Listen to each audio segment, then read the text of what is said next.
कोणाचं राहिलंय का? नाही. मग आपण इथे पण वंचितत्व का करायचं? आवाज घेण्यात पण परब्रह्म परमेश्वराला आवाज द्यायचा. असे दत्तात्रय महाराजांचा अवतार दिन आपण आता 2 दिवसांनी संपन्न करणार आहोत. ते म्हणून दत्तात्रय महाराजांचा आवाज, आणि मला तरी वाटतंय की माझ्यापेक्षा मी एकटी, माझ्यापेक्षा तुमचा सगळ्यांचा आवाज जर सांगवी गावात पोहोचला तर घराघरात असलेली जी माणसं आहेत ती निश्चित या मंदिरामध्ये काहीतरी चालू आहे त्यांना समजेल, पण माझ्यापेक्षा तुमच्या आवाज जास्त कळेल. मी एकटी येथून 2 संख्या आहात. म्हणून एकदा मनातून आवाज दिला, अंतःकरणातून, की तो परब्रह्म परमेश्वर निश्चितच हृदयामध्ये आल्याशिवाय राहत नाही. श्री दत्तात्रय. लाडक्या बहिणींचा आवाज नाही बरं का? लाडके भाऊ किती छान देतात. आणि तुम्ही लक्षात ठेवा की ते भाऊ संख्येने कमी असतील आपल्यापेक्षा, पण निश्चितच त्यांचं पाठबळ इतकं मोठं असतं आपल्याला की त्यांचा आवाज ते कमी आहे. तुम्हाला ऐकायचं का त्यांचा आवाज? तुम्ही शांत बसा 2 मिनिटं. श्री गोविंद प्रभू ऐकला आवाज? बघा ना, आपण हे पहिल्यापासून आलेले, आपण कमी पडतो कुठेतरी. आणि माझं म्हणणं असं आहे की आमच्या सर्वज्ञांची, आमच्या साधनदात्याची जी अपेक्षा आहे ती अपेक्षा आपण पूर्ण केली पाहिजे. आपण आवाजात कंजूशी करतो. घरामध्ये जशी कंजूशीची सवय असते ना, तसं आवाजात पण कंजूशीची सवय लागली आपल्याला. त्यामुळे तो आवाज महत्त्वाचा असतो. असो सर्वज्ञ श्री चक्रधर अनंत ब्रह्मांड नायक, या जगाचा जगकर्ता, जग उद्धार करता, जगपालन करता, निर्गुण निरामय असलेले परमेश्वर, सगुण बसवून साकार होऊन या भूतलावर अवतीर्ण होऊन फक्त आणि फक्त जीव उद्धरणाचं व्यसन ज्या माझ्या साधनदात्याला आहे असा माझा साधनदाता मुख्य करून पंच अवताराच्या चरणी कोटी कोटी दंडवत प्रणाम. जो चौयोगीचा अधिष्ठात्री अमोघा सिद्धी जयाचा घरी तो माता पुरी राज्य करी तया नमून श्री दत्तात्रेया. श्री दत्तात्रेय महाराज आणि या दत्तात्रेय महाराजांच्या पवित्र चरणस्पर्शाने पवित्र झालेला पाषाण ज्या जी दत्त मंदिरामध्ये आहे आणि ज्यांच्या त्या कृपा प्रसन्नतेने त्या अदृष्टपर कृपेने आपण सर्वजण आज सुखी आणि आनंदी जीवन जगत आहोत असा माझा चहुयुगी चिराई अवतार असलेल्या श्री दत्तात्रेय महाराजांच्या चरणी त्या अधिष्ठानाला कोटी कोटी अभिवादन करते. आणि मी आज आपणासमोर जी उभी आहे ते मम गुरुवर्य ज्यांनी मला घडवलं मडवलं योग्य केलं असे परमपूजनीय परमादरणीय परमश्रद्धेय साहित्याचार्य आचार्य गुरुवर्य मोठे मामाजी वांबोरी सादर सगळे दंडवत प्रणाम करून या कार्यक्रमाचं ज्यांनी आयोजन केलं आणि आपल्या सगळ्यांना एकत्रित केलं. मला विचार पडला की 27 वर्षापासून चालत आलेली हा सप्ताह आहे. विचार करा 27 वर्षापासून ही चालत आलेला हा सप्ताह आहे. प्रत्येक वर्षाला सप्ताह घ्यायचं काय कारण असेल बरं? प्रत्येक वर्षाला सतत जिथे ज्ञान चालू आहे, सतत जिथे निरूपण चालू आहे, सतत नेहमी आपली चार्जिंग होत राहते, तरी सुद्धा वर्षातून एकदा सप्ताह घेण्याचं आयोजन काय असेल. आणि म्हणून मला तरी असं वाटतं की आपल्या सगळ्यांच्या घरी गाडी असते, 4 व्हीलर आहे, 2 व्हीलर आहे की नाही. मग ही गाडी आपण नेहमी तिच्यावरती प्रवास करत असतो. अनेक आपल्या अशा साधनापासून आपण साध्यापर्यंत पोहोचत असतो. परंतु या सगळे ही गाडी कधीतरी खराब होत असते आणि मग वर्षातून एकदा गाडी ही सर्व्हिसिंगला न्यावं लागते. आणि म्हणून वर्षातून एकदा सप्त्याच्या माध्यमातून आपल्या सगळ्याला सर्व्हिसिंग करण्याचं काम जर कोण करत असेल तर हा श्री दत्त मंदिरात संपन्न होणारा हा सप्ताह, या सप्त्याचं आयोजन करणारे ज्ञानप्रबोधमध्ये विश्वनाथ व्यास बाळापूरकर म्हणतात की काजी ज्ञानासी भूषण वैराग्याचे ज्ञानासी मंडळ वैराग्यासी भूषण योग्यासी पांगुरण श्री भक्ती. ज्यांच्याकडे बघितल्यानंतर ज्ञानाचं भूषण आहे, योग्य ज्ञानाचं मंडन आहे, वैराग्याचं भूषण आहे आणि योग्याचं पांघरुण आहे अशा त्रय गुणाने युक्त असलेले परमपूजनीय परमादरणीय परमश्रद्धेय साहित्याचार्य अनेक विद्यार्थी बाबांच्या संविधानातून आज महाराष्ट्रामध्ये जिथे जिथे शास्त्री झालेला विद्यार्थी दिसतो तो बाबांचं नाव घेतल्याशिवाय राहत नाही. आणि म्हणून संपूर्ण महाराष्ट्रामध्ये अनेक विद्यार्थ्यांना घडवत असताना आणि घडवून मढवून योग्य केलेलं आहे. आणि या सांगवी गावामध्ये सुद्धा सतत बाबांचं ज्ञानप्रबोधन आणि महाराष्ट्रभर सुद्धा प्रबोधन चालू आहे. असे प्रातस्मरणीय ईश्वरास आवडते प्रेमास पात्र स्वस्त श्री सर्व उपमायोग्य परावर जाणते सभेचे शृंगार विद्येचे भंडार ईश्वरास आवडते असलेले आचार्य प्रवर मी नेहमी बाबांचं यूट्यूब चॅनलवरती स्मृतिस्थ मला खूप आवडलं बाबांचं. आणि खरोखरच सगळ्यांच्या हृदयामध्ये पूर्वज साधक आपल्या हृदयात ज्यांनी बसवले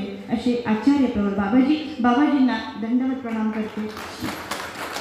या कार्यक्रमाला उपस्थित असलेले आमचे परमपूजनीय परमादरणीय परमश्रद्धेय मी सांगत असते की संवत्सर म्हणजे आमचा आजोळ. आमच्या मामाजींचे गुरु जिथे राहिले ते संवत्सर म्हणजे आमचा आजोळ आहे. आणि मग आजोबाच्या गावाला गेलं की नातींना किती प्रेम भेटतं की नाही. असं संवत्सर आमच्यावरती नेहमीच प्रेमाचा वर्षाव करणारे त्या संवत्सर आश्रमात सान्निध्यात असलेले परमपूजनीय परमादरणीय परमश्रद्धेय जे वर्षातून पदयात्रा काढून समाज प्रबोधनाचं काम या संपूर्ण महाराष्ट्रामध्ये करतात असे आमचे नितीन आप्पा, त्यांच्या समवेत असलेले संत साधकांची मला जास्त नाव सांगता नाही यायचं, परंतु आदरणीय श्रद्धेय आमचे पुरुषोत्तम दादा आहेत, आदरणीय श्रद्धेय आमचे गोपाल शास्त्री आहेत.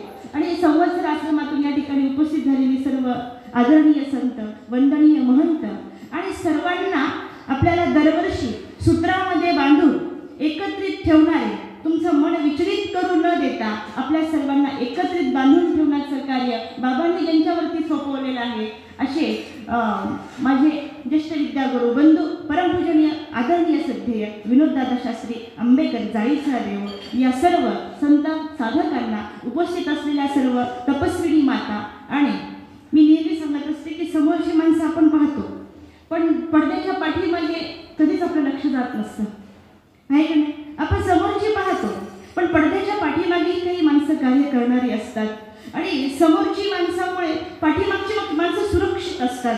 त्यांच्या वज्रत्व त्या पाठीमागच्या माणसावरती असतं, आणि म्हणून त्यांचा सुखरूप प्रवास चालत असतो. आणि म्हणून या जे दत्त मंदिरामध्ये ज्यांची ज्यांची स्मरण साधना आणि ज्यांची नामसाधना सतत नेहमी अविरत चालू असते, त्या आमच्या परमपूजनीय आदरणीय तपस्विनी, आमच्या नलूताई, आमच्या शालूताई, आमच्या बेबीताई, आमच्या गुड्डीताई, आणि कवी मनाची असलेली आमची छोटीशी विनिताताई, या सर्व तपस्विनी संत साध्वींना सादर सवेने दंडवत प्रणाम करते. आणि आपण सर्वजण नामधारक वासनिक या ठिकाणावरून ज्ञानाची भक्तीची शिदोरी घेऊन जाणारे सर्व नामधारक वासनिकांना सादर सवेने दंडवत प्रणाम.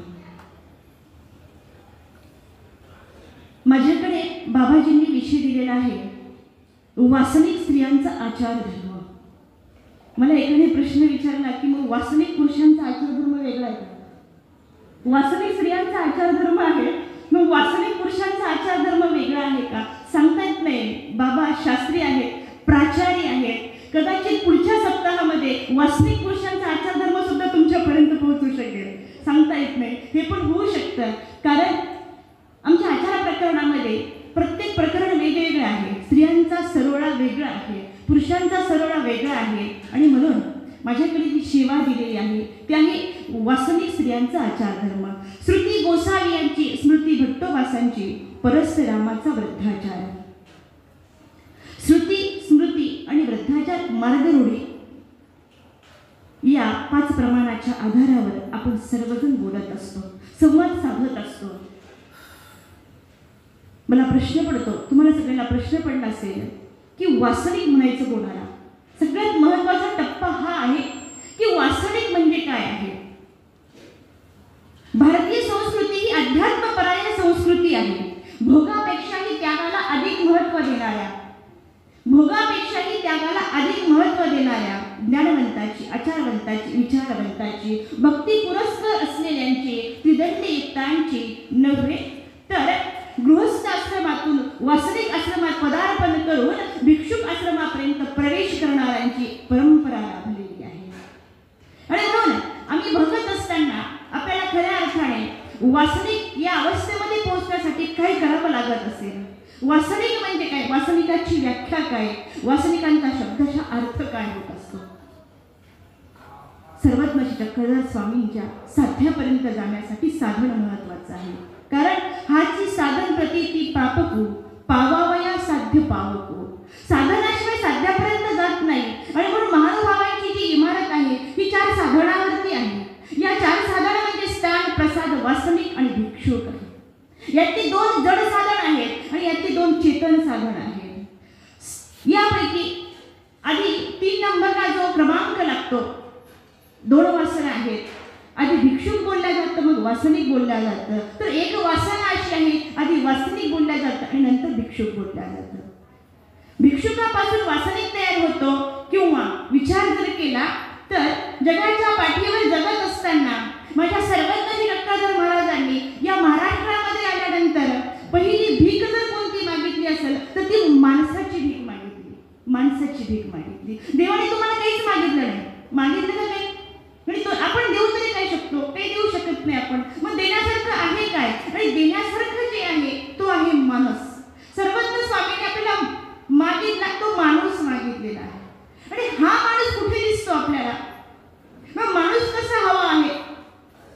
10 गुणांनी युक्त असलेला माणूस हवा आहे. 10 गुण ज्याच्याकडे असतात तो माणूस सर्वज्ञांना अभिप्रेत होतो.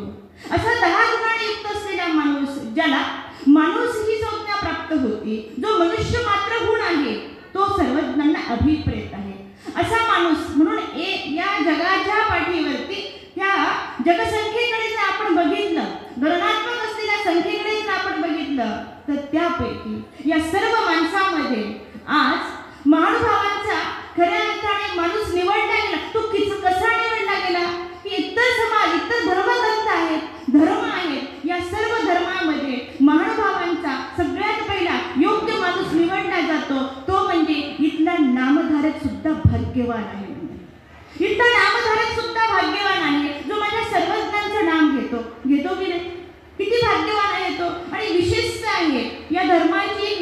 आहे. आपण आरती संपन्न करतो. आरती संपन्न केल्यानंतर एका सर्व लाईनीमध्ये उभे राहिले जातात की नाही? आपण सगळे उभे राहतो. स्त्री उभी असते, पुरुष उभे असतात आणि कदाचित स्त्री पुरुष उभे दोघं पती पत्नी मंदिरात येतात आणि पती पत्नी दोघं मंदिरात आल्यानंतर सगळे लाईनीने उभे असताना सुद्धा आपण जेव्हा शेवटचा जय संपवतो आणि आपण दंडवत प्रणाम करण्यासाठी निघतो, ज्यावेळेस आपण दंडवत करतो त्यावेळेस आपण म्हणतो का नाही आता हे माझ्या पिंटेचे बाबा त्यांना दंडवत करायचं नाही?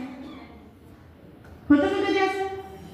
किंवा हे म्हणतात ना कधी नाही ही आता छकुलीची आई, हिला दंडवत नाही करायचं, हिला कुठं दंडवत करायचा? होतं का कधी असं? नाही. कारण आणि जर होत असेल तर बाबांनी येऊन सांगा हे मला दंडवत करत नाही, किंवा यांनी सांगायचं ही मला दंडवत करत नाही.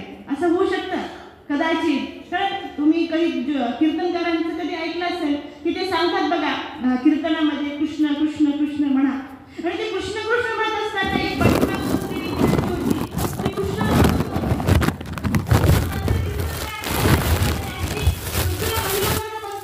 सगळं कृष्ण नामाचा जप करत होते. तुम्ही कृष्ण कृष्ण म्हणत होत्या, तुम्ही काय म्हणत होत्या? त्याचं काय म्हणे बाबा, माझ्या नवऱ्याचं नाव कृष्ण कृष्ण, त्यांचं नाव घ्यायचं कसं म्हणे, म्हणून पिंट्याचा बाप पिंट्याचा बाप पिंट्याचा बाप. विचार करा. उभं राहिलेले असताना का दंडवत करतो आपण? तर माझ्या सर्वस्वी विठ्ठल स्वामींचं नाव त्यांच्या मुखामध्ये आहे, यांच्या मुखामध्ये आहे, म्हणून इथला उपदेशी एका उपदेशीला पत्नी असलेल्याला दंडवत करतो तो या ठिकाणी. आणि म्हणून एक चांगला माणूसच एक चांगला उपदेशी होऊ शकतो, एक चांगला ग्रस्त होऊ शकतो. मग एवढ्यावरच थांबायचं का आपल्याला? नसुद्धा उपदेश घेऊनच थांबायचं का? नाही. आता उपदेश घेतला की तर पहिली पायरी झाली. मंदिराच्या दरवाजामध्ये आल्यानंतर उपदेश घेणे ही आपली पहिली पायरी आहे. नामधारक होणे ही आपली पहिली पायरी आहे. मग या नामधारकाला आता कुठेतरी फळ लागलं पाहिजे, कुठेतरी हा झाड वाढलं पाहिजे, हे वृक्ष झाला पाहिजे, याचा विस्तार मोठा झाला पाहिजे. मग हा विस्तार मोठा कधी होऊ शकतो? याच नामधारकाला जेव्हा वेदाचं म्हणजे आवडीचं फळ लागतं. सुद्धा उपदेश घेऊन चालत नाही हो, त्याला मंदिरात येण्याची आवडी उत्पन्न करावी लागते. त्यासाठी सतत सत्संगात जावं लागतं, त्यासाठी सतत ब्रह्मविद्या निरोपण ऐकावं लागतं, त्यासाठी सप्तात जावं लागतं, त्यासाठी प्रवचनात जावं लागतं, त्यासाठी कीर्तनात जावं लागतं, त्यासाठी संतांच्या सहवासात जावं लागतं, त्यासाठी दत्त मंदिरात यावं लागतं. त्याशिवाय आवडी उत्पन्न होत नाही. आणि ही आवडी उत्पन्न जर एकदा झाली की याच वेदाला आता बोधाचं फळ लागतं. याच वेदाला आता बोधाचं फळ लागतं. आणि बोध एकदा झाला की तेव्हा लक्षात येतं की बस प्रभू काही खरं नाही रे, काहीच खरं नाही. या सृष्टीमध्ये फक्त एकच परमेश्वर आहे. हा परमेश्वर आहे, मी जीव आहे हे लक्षात ज्या क्षणी येतं त्याच क्षणी त्या बोधवंताला वासनिक असं बोलल्या जातं. याला वासनिक असं म्हणतात, याला वासनिक म्हणतात. ज्या क्षणी आपल्याला समजेल की हा परमेश्वर आहे, या जगामध्ये परमेश्वर आहे, हे संत आहेत, या संतांच्या माध्यमातून आपण भगवंताकडे जाऊ शकतो. म्हणून ग्रंथ, संत आणि भगवंत तीन गोष्टी महत्त्वाच्या आहेत. या तीन गोष्टी जीवनामध्ये उतरल्याशिवाय आपल्याला भगवंत दिसत नाही. आणि हे ज्याला समजलं त्याला वासनिक असं बोलतात. ही तर सहजासहजीची व्याख्या झालेली, ही सहजासहजीची व्याख्या झाली. मग आपल्याला वासनिक, स्त्री, आचार आणि धर्म 4 टप्प्याने या विषयाचं चिंतन करायचं आहे. 4 टप्प्याने आपल्या विषयाकडे बघायचं आहे. मग वासनिक वाक्याची व्याख्या काय आहे? ते म्हणतात की वासनिक एक तदलक्षण, म्हणजे वासनिकाचं एकच लक्षण असतं. ते लक्षण काय आहे? एरे लक्षणे न भटकती ते वासनिक. कुठे त्याचं मन विघटित होत नाहीये त्याला वासनिक बोलल्या जातं. वासनिक म्हणजे काय आहे? वासना म्हणजे इच्छा, याची प्रबळ इच्छा आहे की साधारणतः परब्रह्म परमेश्वरच मला मिळाला पाहिजे. बस एक अनन्य भक्ती सोडून इकडे तिकडे मन न भरकता अज्ञानातून अन्यथा ज्ञानातून यथार्थ भक्तीकडे जो जातो आणि ज्याला फक्त यथार्थ भक्तीची इच्छा आहे तो वासनिक आहे. वासनिक म्हणजे काय आहे? वासनिक म्हणजे वासना.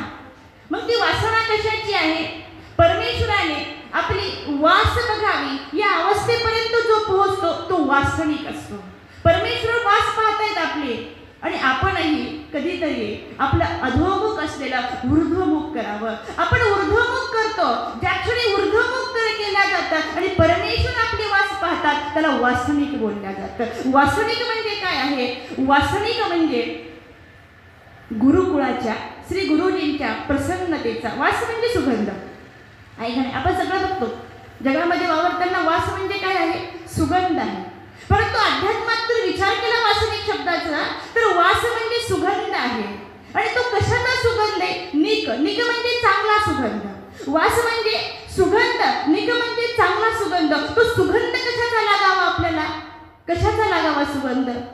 तर श्री गुरुजींच्या गुरुकुळामध्ये वावरत असताना श्री गुरुजींच्या गुरुकुळाच्या प्रसन्नतेच्या श्री गुरुजींच्या सन्निधानामध्ये वावरत असताना तिथल्या सेवेचा तिथल्या दास्याचा सुगंध ज्याला लागलेला आहे तो वासनिक आहे. तो वासनिक आहे. त्या दास्याचा सुगंध लागला पाहिजे, त्या सेवेचा सुगंध लागला पाहिजे. वासनिक म्हणजे काय आहे?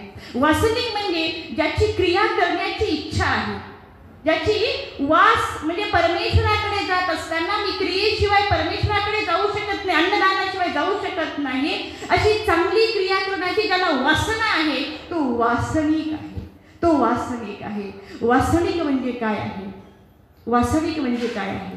आणि म्हणून अनेक शब्दांनी आपण या वासनिक शब्दाकडे जातो. आज आपल्या सगळ्यांना वासनिक होणं गरजेचं आहे. नामधारकापर्यंत आपण पोहोचलो पण वासनिक होणं गरजेचं आहे. आणि परमेश्वराला अभिप्रेत असलेला जो वासनिक आहे, जो या चतुर्विध साधनातला एक धागा त्याच्या हातामध्ये आमच्या सर्वज्ञांनी साधनाच्या रूपातून ठेवलेला आहे तो वासनिक आहे. आणि मग जर भाष्यातून आपण याच्याकडे बघायला गेलो तर तो थोडा अध्यात्माचा तत्वज्ञानाचा भाग वेगळा आहे. ते म्हणतात की वासनिक तदलक्षणम वासन. ते सांगतात की ज्याचं विहरण, ज्याचं वर्तन, ज्याचं बोलणं, ज्याचं घेणं, ज्याचं देणं ते सगळं ज्याला पाहता येतं, त्या सेवेचा दास्याचा खऱ्या अर्थाने ज्याला पाहण्याची नजर आहे, ज्याच्याकडे जी नजर आहे तो खऱ्या अर्थाने वासनिक आहे. आणि वासनिकाचा खऱ्या अर्थाने हा वासनिक शब्दाचा अर्थ आहे. मात्र या पंथाचे पहिले आचार्य श्री नागदेवांना या बाबतीत संदेह आहे. या बाबतीत संदेह आहे. ते म्हणतात की कृतम आगमम विपरीतम विकल्पम, कृतम आगमम विपरीतम विकल्पम श्री दत्त जन्मम तद वासनिकम स्वरूपद्वयो प्राप्ती इति सप्त संदेह श्री नागदेवा इति सप्त संदेह श्री नागदेवा. त्यांनी त्या ठिकाणी सांगितलं की 7 संदेह आमच्या श्री नागदेवाचार्यांना आहे आणि त्यामध्ये जे सांगितलेले आहे तद वासनिकम म्हणजे वासनिक हा शब्द श्रीमुखीचा आहे का नाही. लीळाचरित्रामध्ये पण आपण उलटत असताना कुठे वासनिक शब्द आपल्याला दिसतो का? ते म्हणतात नाही, कुठेच नाही दिसत. परंतु कुठे लीळाचरित्रामध्ये कुठेच न दिसणारा वासनिक शब्द मात्र आमच्या भाष्यकाराने आपल्या भाष्यामध्ये वासनिक शब्द आणलेला आहे. आणि म्हणून ते म्हणतात जयाची निकी वासना तो वासनिक. भाष्यकारांनी याला सुंदर रूप दिले या वासनिकाला. ते म्हणतात वासनिक कोणाला म्हणायचं आहे? जयाची निकी वासना तो वासनिक. याची वासना चांगली आहे. एवढ्यावरच नाही थांबले. ते म्हणतात की अनिष्ट सेवा पोळे तो वासनिक. जो कुठल्याही अनिष्ट सेवेने पोळला जातो, दुखल्या जातो. घडणाऱ्या प्रत्येक अनिष्ट रूप विधी त्याच्याकडून घडला की त्याचं दुःख त्याच्या अंतःकरणामध्ये आहे. तो अनिष्ट सेवा पोळे तो वासनिक. एवढ्यावरच नाही थांबले आमचे भाष्यकार. ते म्हणतात की जयाशी अनुसरावयाची वासना तो वासनिक. त्याला अनुसरावयाची इच्छा आहे त्याला वासनिक असं बोलल्या गेलेलं आहे. दीक्षेचा विषय नको घेऊ का? नको ना? अनुसरावयाची इच्छा नको ना? इथपर्यंत नाही जायला पाहिजे. इथपर्यंत ठीक आहे. अनिष्ट सेवा पोळे तो वासनिक ठीक आहे. दयाची अनुसरावयाची वासना इथपर्यंत ठीक आहे. पण पुढचं नको ना आपल्याला. कारण इथं आपण घाबरतो. इथे या जागेवर आपण थांबल्या जातो की दयाची अनुसरावयाची वासना तो वासनिक. त्याची इच्छा आहे अनुसरायची तो वासनिक असं बोलल्या जातो. पुढचा विषय आहे. आपण या 3 टप्प्याने चिंतन तर करणार आहोत. पण पुढे स्त्री शब्द आलेला आहे. वासनिक स्त्रियांचा आचार धर्म. मग स्त्री कोणाला म्हणायचं? स्त्री म्हणजे काय आहे? स्त्री म्हणजे काय आहे? पूर्वीच्या काळामध्ये जर विचार केला तर स्त्रीचा वापर फक्त शयनघर आणि स्वयंपाकघरापुरताच मर्यादित होता. त्याने फक्त चूल आणि मूल सांभाळणे एवढ्यापर्यंत ती थांबलेली होती. मात्र 800 वर्षापूर्वी माझ्या सर्वज्ञांनी या महाराष्ट्रामध्ये येऊन काय केलं? सगळ्यात पहिलं काय केलेलं आहे? तुम्हाला सगळ्यांना माहीत आहे, प्राध्यापक मोहन बाबुळगावकर यांनी एक सुंदर कविता केली. त्यामध्ये ते म्हणतात की महाराष्ट्रामध्ये आमच्या सर्वज्ञांनी एकाक्षणीच काय केलेलं आहे. ते म्हणतात, दिली स्त्रियांचं स्वातंत्र्य, दिली स्त्रियांचं स्वातंत्र्य मागे अभय मानसा, दिली स्त्रियांचं स्वातंत्र्य मागे अभय मानसा, जसा ब्राह्मण क्षत्रिय वैश्य शूद्र आहे तसा, जसा ब्राह्मण क्षत्रिय वैश्य शूद्र आहे तसा. उचणीचं कोणी नाही, उचणीचं कोणी नाही, सर्व समभाव आहे. छाती ठोकून सांगतो मी महानुभाव आहे, छाती ठोकून सांगतो मी महानुभाव आहे. सर्वज्ञ कटकतर स्वामींनी या महाराष्ट्रामध्ये प्रथम आल्या त्या क्षणीच काय केलेलं आहे, स्त्रियांना स्वातंत्र्य दिलेलं आहे. ही चूल मूल शयनघर स्वयंपाकघर सांभाळणारी स्त्री आता तिला धर्मग्रंथ मंदिरात जाण्याला प्रवेश मिळाला, तिला धर्मग्रंथ पुराण ग्रंथ आवर्तन करण्याचा ऐकण्याचा खऱ्या अर्थाने तिला अधिकार निष्पन्न झाला. याची मुहूर्तमेढ सर्वज्ञांनी त्या ठिकाणी रवली. आणि म्हणून स्त्री खऱ्या अर्थाने वासनिक स्त्री केव्हा होऊ शकते की आमच्या सर्वज्ञांनी तिच्याकडे बघितलं आणि सर्वज्ञांच्या लक्षात आलं, सर्वज्ञांच्या लक्षात आलं होऊ शकते ती. विचार करा, सर्वज्ञांच्या संविधानामध्ये येणारी एक स्त्री, मला त्या स्त्रीचा अभिमान वाटतो, त्या स्त्रीचा हेवा वाटतो आणि त्या स्त्रीचा अनुकरण प्रत्येकाने करावं अशी सुंदर असलेली ती स्त्री आहे. स्वामींच्या भेटीला येत असताना सर्व पूजावसराला मंडळी आलेली आहे, सगळे भक्त मंडळी पूजावसर बघायला थांबलेली आहे. पूजावसर संपन्न झाला आणि या स्त्रीला बिढार राखण्यासाठी ठेवलेला आहे. तिला स्वामींच्या पूजावसर बघायला अधिकार नाही, तिला बघताच नाही आलं. या गोष्टीचं दुःख झालं, वाईट वाटलं तिला. मी यांच्या सोबत तर आले पण मला पूजावसर नाही बघू दिलं यांनी. आणि मग सगळे गेल्यानंतर ती श्री स्वामींकडे येते, आपलं घराणं सर्वज्ञांच्या पुढे ती सांगते. स्वामी म्हणतात, बाई उद्या असं करा तुम्ही की हे सगळे निघण्याच्या अगोदर तुम्ही रस्त्यावर येऊन थांबा. बरोबर आहे का नाही? मी तर नेहमी सांगत असते की आपल्याला जर वाटलं स्थानवंदन करायला जायचं, आपल्याला जर वाटलं सप्त्याला जायचं, आपल्याला वाटलं पदयात्रेला जायचं, आपल्याला वाटलं सत्संगात जायचं, तर यांच्यासोबत भांडायचं. बरोबर वेळ भेटतो आपल्याला, तसं तर काही पाठवत नाहीत ना. मग असं आयडिया करायची आपण. आणि मग स्वामी सांगतात की तुम्हाला यायचंय ना, मग यायचे तर काय करायचं, बाई सगळ्याच्या समोर उभं राहायचं. आणि स्वामींनी सांगितल्याप्रमाणे त्या एक दिवस स्वामींच्या पूजावसराला आल्या. पूजावसर बघितला आणि अतिशय कोमळ असलेली ती स्त्री, तिला आता झोप लागली. खांबाच्या पलीकडे सगळे निघून गेले भक्त मंडळी. स्वामी बाईचा मंदिर म्हणतात, बाई ते खांबाच्या पलीकडे कोण आहे बघा बरं. हा दयाघरा परमेश्वर अखिल विश्वाचं चिंतन करणारा. बाईचा माता म्हणतात, देवा आता कोण राहणार आहे, सगळे निघून गेले. स्वामी बघा तर कोण आहे. मी बघितलं आणि सांगतात, बाई पंचराणीयाचा मुख्य नायक वाला असेल. पंचराण्याचा. आणि बाईच्या मातेला हे समजत नाही, ती प्रेमाची, तिचा भाग वेगळा आहे. तिला ज्ञानाची भाषा कळत नाही, त्यांना फक्त प्रेमाची भाषा कळते, तिला ज्ञानाची भाषा कळत नाही. चरित्रामधली एक व्यक्ती अशी आहे की भक्तीची प्रेमाची मूर्तिमंत जर उदाहरण कोण असेल तर ती आमची बाईचा माता आहे. आणि स्वामी सांगतात, हा पंचराण्याचा मुख्य नायक असं म्हणता क्षणीच बघितलं को पंचराणी म्हणजे काय आहे. स्वामी म्हणतात, बाई हे आमच्या दर्शनाला येत होत्या ना, तेव्हा त्यांनी 5 प्रकारची व्रत धारण केली होती. 5 प्रकारची. स्वामी बाईचा माता म्हणतात, 5 प्रकार. हो बाबा, नानाचा, वाहनाचा, स्नानाचा, मिष्टान्न पदार्थ खाण्याचा आणि मुख्य विषय सेवनेचा खऱ्या अर्थाने जिने त्याग केलेला आहे ती वासनिक नाही का मंडळी. त्या सर्वज्ञांच्या सन्निधानापुरते येण्यापुरती ती वासनिक नाही का. आणि अशी वासनिक स्त्री सर्वज्ञांना अभिप्रेत होती. अशी वासनिक स्त्री सर्वज्ञांना अभिप्रेत होती, जिच्या आचरणामध्ये, जिच्या अनुकरणामध्ये आचार आलेला आहे. जो अभिप्रेत असलेला सर्वज्ञांना आचार आहे, तो आचार सर्वज्ञांना अभिप्रेत आहे. आणि म्हणून सांगतात की बाई यही दशे काही करावे. या दशेमध्ये या स्त्रीने ही गोष्ट करण्यासारखी आहे का?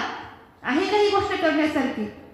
अतिशय नूतन लग्न झालेली, कवळ्या वयाची असलेली, सुंदर दिसणारी ही इंद्रभट्टांची पत्नी गौराईचा, या वयामध्ये यांनी हे करावं का? बाई माथाचा जारू नाही वाळला. अजून इतकं कोमळ वय आहे की माथाचा जार सुद्धा वाळला नाही. त्या वयात, त्या अवस्थेमध्ये सुद्धा जर ही सगळ्या गोष्टीचं व्रत माझ्या सर्वज्ञांच्या भेटीसाठी करू शकते, त्याला म्हणतात वासनिक स्त्रीचा आचार आहे. तो खरा आचार आहे. आणि म्हणून स्त्री म्हणजे काय आहे? स्त्री म्हणजे, जर आपण आज आज भौतिक विभागाकडे जर आपण गेलो तर आज प्रत्येक क्षेत्रामध्ये आमची स्त्री पोहोचलेली आहे.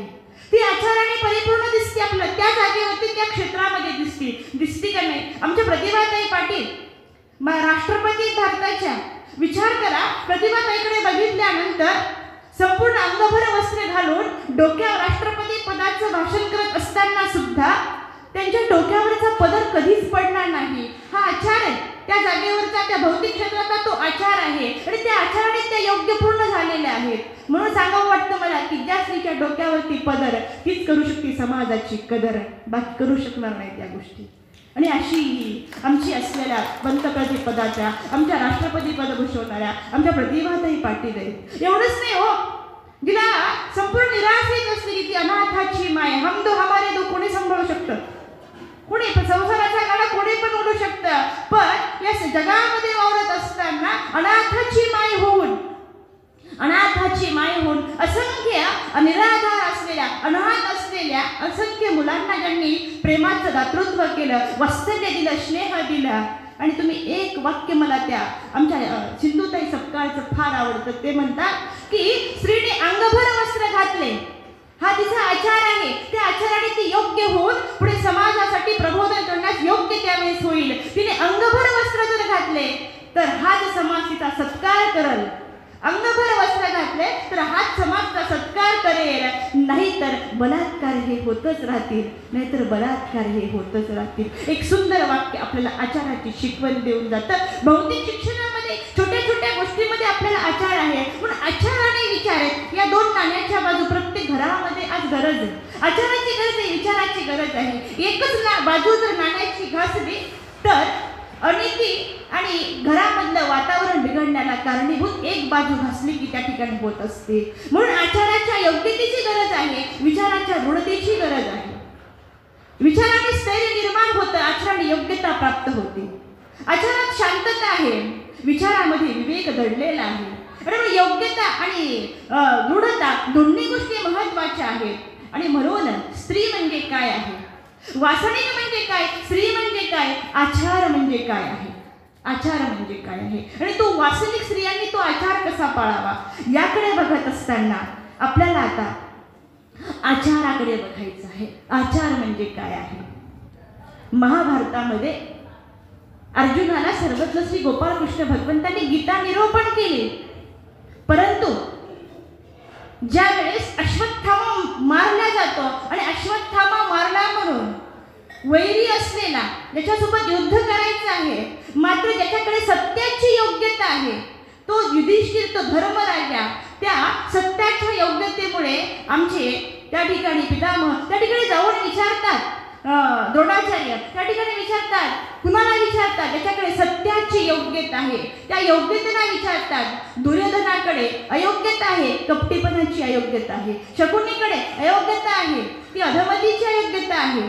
प्रत्येक माणसाकडे, अर्जुनाकडे ज्ञानाची योग्यता होती आणि द्रौपदीकडे, श्रीकृष्ण भगवंताकडे असीम प्रेम करण्याची योग्यता होती. महाभारतामध्ये योग्यता अयोग्यता आचारामध्ये दिसते आपल्याला. मात्र ज्या वेळेस धर्मराजाला विचारण्यात आलं, सत्यामुळे विचारण्यात आलं, सांगितलेला भाग वेगळा आहे. म्हणून महाभारतामध्ये आचाराचं महत्त्व पटवून देत असताना ते म्हणतात की आचार परमो धर्म, आचार परमो धर्म, आचार परमं तप. आचारामध्ये काय हो? आचार हा धर्म आहे. आचार परमो धर्म, आचार परमं तप, आचार परमं ज्ञान. आचारामध्ये काय आहे? तप आहे. आचारामध्ये काय आहे? साधना आहे. आचारामध्ये काय आहे? योग्यता आहे. आचार परमो धर्म, आचार परमं ज्ञान. आचारात किंवा साध्यते, आचाराने तुम्हाला काय काय प्राप्त होणार नाही, हे सगळं प्राप्त होण्यासाठी खऱ्या अर्थाने धर्माचा स्वीकार करावा लागतो. मग आमच्या शास्त्राने सांगितलं की धर्म म्हणजे काय आहे? यत् धार्यते तत्धर्म. जो तुम्ही धारण केलेला आहे, किती धारण केला? ज्या क्षणी स्वीकारला त्या क्षणापासून शेवटच्या क्षणापर्यंत जो सोडला जात नाही, ज्या धर्माचं अनुकरण करावं लागतं, ज्या धर्मावरती चालावं लागतं, चालत असताना आपल्याला साध्यापर्यंत पोहोचावं लागतं, त्याला धर्म असं बोलल्या जातं. म्हणून मला अभिमान वाटतो की श्रीमद भगवद्गीतेची सुरुवात धर्म शब्दाने होती, धर्म शब्दाने होती. आमचे स्वामी सांगतात एक देव एक धर्म. एका धर्माची गरज आहे. म्हणून वासनिक म्हणजे ज्याला अनुसरावयाची वासना, अनिष्ट सेवा पुढे तो वासनिक. स्त्री म्हणजे अशा वासनिक अवस्थेपर्यंत पोहोचलेली जी स्त्री आहे, ती स्त्री जी योग्यतेने परिपूर्ण झालेली आहे. या स्त्रीने आता पुढे चालवलं. आता वासनिक स्त्री नुसती होऊन चालत नाही, तर तिच्याकडे आचार धर्माचं पालन असावं लागतं. त्याशिवाय ती योग्य होत नाही, त्याशिवाय ती योग्यतेपर्यंत पोहोचत नाही. म्हणून स्त्री म्हणजे काय आहे बघा. कुंभमेळावा होतो दर 12 वर्षाला नाशिकला, होतो की नाही? तुम्ही सगळ्यांनी त्या कुंभमेळावा बघितला असेल. आणि ह्या कुंभमेळाव्याला एक अन्य असलेले एक व्यक्ती त्या ठिकाणी होता, ज्याने भगवी वस्त्र परिधान केलेली होती, जटा वाढलेल्या होत्या, गळ्यामध्ये माळ होती. आणि असा असलेला व्यक्ती त्या ठिकाणी महाकुंभमेळाव्याला पोहोचलेला होता. स्त्री म्हणजे काय आहे आणि त्याचं सहजच लक्ष एक झोपडी होती. त्या झोपडीमध्ये एक स्त्री राहत होती. येणाऱ्या जाणाऱ्या तिथल्या त्या संतांची, साधकांची ती सेवा करायची. नजर कोणाची कशी असते म्हणजे वास म्हणजे पाहणे, लिखे म्हणजे चांगले पाहणे. प्रत्येकाला चांगलं पाहता येत नाही हो. माझ्यासारखा एखादा कदाचित पाहण्याची नजर बदलली तर तो असा, तो तसा, हा चांगला नाही, तो चांगला नाही, हा तसाच आहे, याला काही कळत नाही, त्याला कळतं असं पाहू शकेल. वासनिक कधीच असं बघू शकत नाही. तो पाहतो चांगलाच बघतो, हा चांगलाच बघतो तो. सगळं त्याच्या नजरेमध्ये ती स्त्री भरली, अतिशय देखणी असलेली, अतिशय रूपवान असलेली, नीटस नाकाची, टप्पुरा डोळ्याची, लांब तिचे केस आहेत, आयन तारुण्यात तिने पदार्पण केलेलं आहे. या स्त्रीकडे त्या व्यक्तीचं लक्ष गेलं. आणि महाकुंभमेळाव्याला कुंभमेळावा चालू असताना मंत्रध्वनी तिकडे चालू आहे. हा पटकन आला आणि त्याला उचललं, खांद्यावरती टाकलं आणि तो तिथून निघालेला आहे. लक्षात आलं त्या स्त्रीच्या. त्याचं विस्कट आणि विभत्स हास्य त्याने बघितलं. बघता क्षणीच हास्य झालं आणि ती स्त्री त्याला म्हणतो, तो त्या स्त्रीला म्हणतो, अगं वेडे, तुला माहिती आहे का मी कोण आहे, इथे काय चालू आहे? म्हणजे माहिती, इथे कुंभमेळावा चालू आहे, तुला माहिती आहे का मी कोण आहे? समय सूचकता ज्या स्त्रीकडे असते तिला स्त्री बोलल्या जातं. जिच्याकडे चतुरपणा आहे तिला स्त्री बोलल्या जातं. जिला कार्यप्रसंगी नियोजन करता येतं तिला स्त्री बोलल्या जातं. जिला कर्तृत्वाचं भान असतं तिला स्त्री बोलल्या जातं. अशी संपूर्ण जिच्याकडे कर्तृत्वाचं भान आहे, समय सूचकता आहे, कठोर प्रसंगामध्ये निर्णय घेण्याची अचूक क्षमता आहे, तिला स्त्री बोलल्या जातं. ही स्त्री, तिचं विस्कट हास्य त्या माणसाचं लक्षात आलं. हा मला पळून घेऊन जातो हेही लक्षात आलं आणि तो तिला हसत हसत बोलला, तुला माहिती आहे का मी कोण आहे? म्हणजे मी रावण आहे. आणि तितक्याच अवस्थेमध्ये समय सूचकतेने ती त्याला उत्तर देते, अरे वेड्या, तुला पण वाटलं तू रावण असतील आणि तुला वाटत असेल मी सीतेला पळून घेऊन चाललो, पण मी सीता नसून इथं भांडे घासणारी एक मुलगी आहे. मला सांगा मंडळी, स्त्री म्हणजे काय आहे? जिला समाजाचं भान असावं, जिला कर्तृत्वाचं भान असावं, जिला आपल्याला आपला आचार धर्म पालन करून परमेश्वराच्या प्राप्तीकडे जाण्याची योग्यता निर्माण जिला करता येते ना, तिला वासनिक स्त्री असं बोलल्या जातं. आणि म्हणून ही आपल्याला स्त्री बघत असताना, हा आचार बघत असताना, धर्म बघत असताना या 4 टप्प्याने आपण वासनिक समजून घेतला, पण स्त्री समजून घेतली. परंतु दयाची वासना आणि की तो वासनिक आणि अनिष्ट सेवा पोळे तो वासनिक. स्मृतिस्थळामध्ये अशी एक वासनिक स्त्री आहे, जिच्याकडे बघितल्यानंतर आपल्या लक्षात येईल काय आहे. सर्वज्ञ आमच्या आचार्याकडून उपदेश घेतलेला आहे आणि ही उपदेश घेतलेली घरामध्ये राहत असताना, घरामध्ये राहत आहे, घरामध्ये वावरत आहे. घरच त्या ठिकाणी तिने मंदिर केलेलं आहे आणि घरामध्ये राहून त्या ठिकाणी एक दिवस आचार्य आपल्या शिष्य मेळाव्यासह त्या ठिकाणी पोहोचतात आणि तिला विचारतात, साकाई, तुला देव आठवतो का ग? देव आठवतो? किती सुंदर विचारलं आमच्या आचार्यांनी. एका वासनिक स्त्रीला विचारलेला प्रश्न आहे. वासनिक आहे ती स्त्री आणि आमच्या आचार्यांनी प्रश्न विचारला, तुला देव आठवतो का? देव आठवतो का? आज आपण देव आठवणारी माणसं आहोत का नाही याची त्याने थर्मामीटर लावायचं की आपण देव आठवणारी आहोत का. आम्ही सत्संगाच्या माध्यमातून जेव्हा जातो तेव्हा आमचे बाबाजी असतील, आमचे शास्त्री असतील, त्यांना नवरात्राचा अनुभव आहे आमच्या अतुल काकाजींचा. ते म्हणतात, तुम्ही स्मरण करता का? आणि ते लगेच सांगतात आम्हाला, बाबा आमचं स्मरण चालूच असतं म्हणजे बंद नसतं अजिबात. मी विचार केला की यांचं स्मरण कसं चालू असतं, हे बोलतात पण आपल्यासोबत, चालतात पण, खातात पण, बसतात, उठतात, झोपतात, मी यांचं सतत स्मरण चालू कसं असेल. मग तुम्हाला देव आठवतो? हो, देव पण आठवतो आम्हाला, सतत देव आमच्या बाजूला जातच नाही म्हणतात. देव आठवतो का? देव आठवण्यासाठी काय करावं लागतं? आमचे आचार्य प्रश्न विचारतात एका स्त्रीला, वासनिक स्त्रीला प्रश्न विचारला. काय प्रश्न होता की साकाई तुला देव आठवतो का ग? तितक्याच ताकदीने आणि तितक्याच तन्मयतेने साकाई म्हणती, हो आचार्य, मला देव आठवतो. कसा आठवतो? जवळ मी माझ्या नातवंडांना खेळवते तेव्हा माझा देव आठवतो. नातवंडांना खेळवताना देव आठवतो का? देव आठवतो नातवंडांना खेळवताना. घरामध्ये जर छोटी पिल्लं असली आपल्या दोन, तर आपल्याला देव आठवतो का? बरं, आजीचं प्रेम देवाकडे जास्त आहे का नातवंडावर जास्त आहे? देवाकडे जास्त प्रेम आहे तिचं का नातवंडावर जास्त आहे? आणि मग ती नातवंडावर प्रेम करत असताना स्वामी आपला आचार्य त्या ठिकाणी म्हणतात, साकाई तू म्हणते मला देव? हो आचार्य, मला आठवतो. जवळ मी माझ्या गोल्लू आणि शिकली खेळली तेव्हा माझा देव आठवतो. मी तर म्हणते आचार्य त्या ठिकाणी हसले असतील थोडेसे आणि म्हणले असतील कुठं नातवंडांना खेळताना कुठं देव आठवतो का? आणि मग आमच्या आचार्यांनी या वास्तविक स्त्रीला आचार धर्म समजावून सांगितला. आमचे आचार्य त्या ठिकाणी म्हणतात, साकाई गृहस्मरणापस्सी झाडातळी विजन की जे ते निके. हा वास्तविक स्त्रीला आचार समजावून आमच्या आचार्यांनी सांगितला की साकाई, अगं आपल्या संसारातली संपूर्ण कर्तव्य पार पडली की परमार्थाचं साधन साधत असताना, जीवाला ईश्वराकडे जात असताना, साधन आचरत असताना, साध्य प्राप्तीकडे जात असताना प्रत्येक वास्तविक स्त्रीला गरज आहे. ती कशाची आहे? गृहस्मरणापाशी, घरी राहण्यापेक्षा झाडातळी विजन की जे ते निके. अगं झाडातळी जाऊन तू आठवू शकते ना, परब्रह्म परमेश्वराला स्मरण करू शकते, ते तुझं विजन आहे. घरातून जेव्हा व्यक्ती कुठली सांगली गावातून जेव्हा आपण मंदिरामध्ये येतो या जागेवरती, हे घर नाहीये, हे घर नाहीये. आज प्रत्येक स्त्रीला या गोष्टीची गरज आहे. या ठिकाणी आल्यानंतर विजन होते, आपलं विजन होते. आपण तिथून इथपर्यंत चालत येतो, आपला आचार नाही, वास्तविक स्त्रीचा आचार येतो. घरापासून इथपर्यंत देव आठवत इथपर्यंत पोहोचणं. इथं आल्यानंतर देवपूजा वंदन करणे, साधू संतांना दंडवत करणे, स्मरण करणे, पोथी ऐकणे, हे विजन आहे तिचं.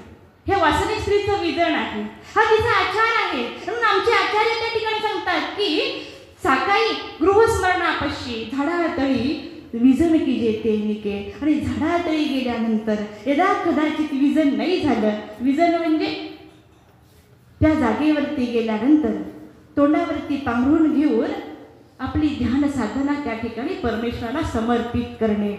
ध्यान साधना समर्पित करणे. तोंडावर पांघरून का घेतात माहिती आपल्याला? सगळ्यांना माहीत असेल, आपल्या बाबाजींनी आपल्याला सांगितलेलं आहे. का घेतात? आमच्या मामाजींनी सांगितलं होतं की आतमध्ये मोबाईल बघता येतो म्हणे तोंडावर पांघरून घेतलं की. होऊ शकतं का नाही असं? हो, आतमध्ये कधी कधी त्या गोष्टी करता येतात, कारण लोक बघतात असा जर समोर घेतला तर. परंतु नाही, आमचे आचार्य समजावून सांगतात की साकाई गृहस्मरणापाशी झाडातळी विजन की ते निके. नाही झाडातळी जाऊन तुमचं विजन झालं तरी झाडातळी बसून मनोरथ माळा की जे ते निके. तिथे जाऊन मनोरथ कम से कम घर सोडला आणि घर सोडून त्या जागेवरती जाणे हा तुमचा आचार आहे. घर सोडून त्या जागेवरती जाणे हा आचार धर्म आहे. तिथं गेल्यानंतर नाही स्मरण साधलं, नाही देवा चिंतन झालं, नाही ध्यान साधना झाली, नाही स्मरण साधना झाली, मनोरथ माळा की जे ते निके. पण घर सोडल्याचा तरी कुठेतरी योग्यता निर्माण होईल. त्याग केलाय, तेवढ्या पुरता घराचा त्याग केलाय. हे प्रत्येक स्त्रीचं वास्तविक आद्य कर्तव्य आहे की हा त्याग करणे तिनं गरजेचं आहे. पोहोचलेल्या नाही तुम्हाला मनोरथ माळा करता आल्या, झाडातळी जाऊन त्या जागेवरती निद्रा की जे ते निके. तिथे गेल्यानंतर तुम्ही झोपले, त्या ठिकाणी जाऊन झोप घेतली तरी चांगलं आहे. काय सुंदर आहे हो. वास्तविक स्त्रीला सांगत असताना आमचे आचार्य किती सुंदर सांगतात. मात्र ही वास्तविक दशेमध्ये असलेली सर्वज्ञ स्वामी श्री चक्रधरांचा जिच्यामध्ये नामसाधना आहे, त्या नामसाधनेने परिपूर्ण असलेली ही साकाईचा एक दिवस आचार्यांना म्हणते, आचार्य तुम्ही म्हणता ते बरोबर आहे, झाडातळीच गेलं पाहिजे. झाडातळी जाऊनच आचार केला पाहिजे, हा माझ्या वासनिक स्त्रीचा आचार धर्म आहे. परंतु आचार्य काय सांगावं तुम्हाला, ही अनिष्ट सेवा पोळे तो वासनिक. घरामधली सगळी माणसं जर धर्मासाठी अनुकूल नसतील तर ती स्त्री पोळल्या जाते. त्या स्त्रीचं मन ते हळवं मन दुःखी होतं तिचं. हेच दुःख आमच्या वासनिक असलेल्या साकाईसाला आहे. आणि म्हणून ती साकाईसा सांगते की गोविंदू नाही जयाचा वंशी, ते पाथर कुसीनी फनले. गोविंदू नाही जयाचा वंशी, ते पाथर कुसीनी फनले. विऊनिया वांझ झाली ओ माये, विऊनिया वांझ झाली ओ माये. पुत्र न धरीची पाये गोविंदाचे, पुत्र न धरीची पाये गोविंदाचे. वासनिक स्त्रीला हे दुःख झालं पाहिजे. वासनिक स्त्रीचा तो आचार आहे की माझ्या घरात ती म्हणते, आचार्य काय सांगावं तुम्हाला, मी वांझ राहिले असं तर चांगलं झालं असतं. मी एका पत्राला जन्म दिल्यासारखा आहे. जो माझा मुलगा मंदिरात जात नाही, जो माझा मुलगा कॉलेजमधून येताना साधू संत दिसले तर कट मारून निघून जातो, दंडवत करत नाही, त्यापेक्षा मी वांझ राहिले असते तर चांगलं झालं असते. हा वासनिक स्त्रीचा आचार आहे. अनिष्ट सेवा पोळे तो वासनिक, अनिष्ट सेवा पोळे तो वासनिक. घरामध्ये वासनिक धर्म आचरण करता येतो. आणि एक वासनिक धर्म घरामध्ये आचरण केल्याशिवाय आपण एक चांगला भिक्षुक होऊ शकत नाही. आणि एक चांगला भिक्षुक झाल्याशिवाय एक चांगला संत होता येत नाही. आणि एक चांगले संत झाल्याशिवाय भगवंत कधी भेटू शकत नाही. म्हणून वासनिक महत्वाचा आहे. म्हणून वासनिक महत्वाचा आहे. हा अनिष्ट सेवा पोळणारा वासनिक आपण बघितला, परंतु त्याही पलीकडे जयाची वासना की तो वासनिक असं कोणाच्या बाबतीत बोलावं. भाष्यकाराने आपल्याला सांगितलं की ज्यांची वासना चांगली आहे त्याला वासनिक म्हणावं का? हो, ज्याची वासना चांगली आहे तो वासनिक. एक पती पत्नी कुटुंब विदेशामध्ये फिरायला गेले आणि विदेशामध्ये फिरायला गेल्यानंतर खूप आनंद घेतला विदेशाचा. पती पत्नी दोघांनी पण सुट्टी होती, सुट्टीचे दिवस होते आणि आनंद घेत असताना 7-8 दिवसाचा कालावधी झाला आणि बस त्या विदेशी असलेल्या विदेशात गेलेले पती पत्नी आता महाराष्ट्रामध्ये यायचे 2च दिवस बाकी आहेत आणि सहजच फिरत असताना त्यांना समोर एक प्रेत जळताना दिसलं. आपलं प्रेत पुरलेलं होतं आणि त्याचं थडगं बांधलेलं होतं. विदेशातली पत्नी थडगं बांधलेलं असताना त्या थडग्याला ती हवा घालत होती. विदेशातली पत्नी, मेलेले पती, त्या पतिराजाचं थडगं बांधलेलं आहे आणि त्या थडग्याला ती हवा घालत होती. मात्र महाराष्ट्रातला जो पती होता तो आपल्या पत्नीला म्हणतो, अगं बघ ना, तिकडे बघ, तू काय चाललंय ते. तिकडे काय चाललंय, तुम्हाला मला सोडून तिकडे बघायचं असतं का? होस तुम्हाला, आधी मला बघून घ्या. आता नाही, जे जे चांगलं आहे ते बघावं आपण.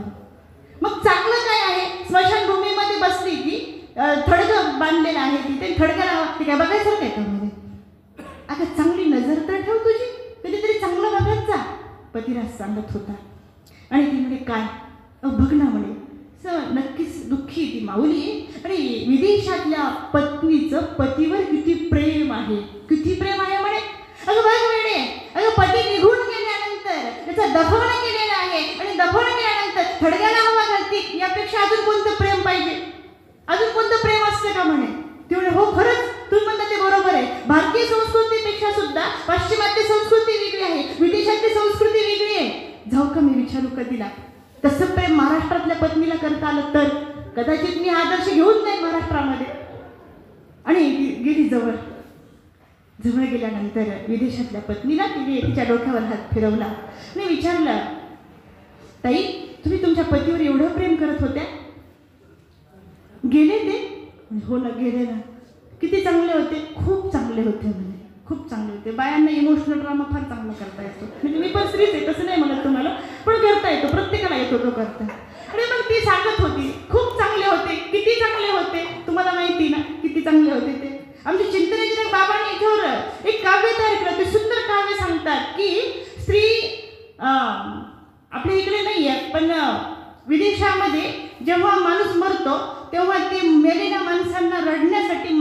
भाड्याने लावल्या जातात.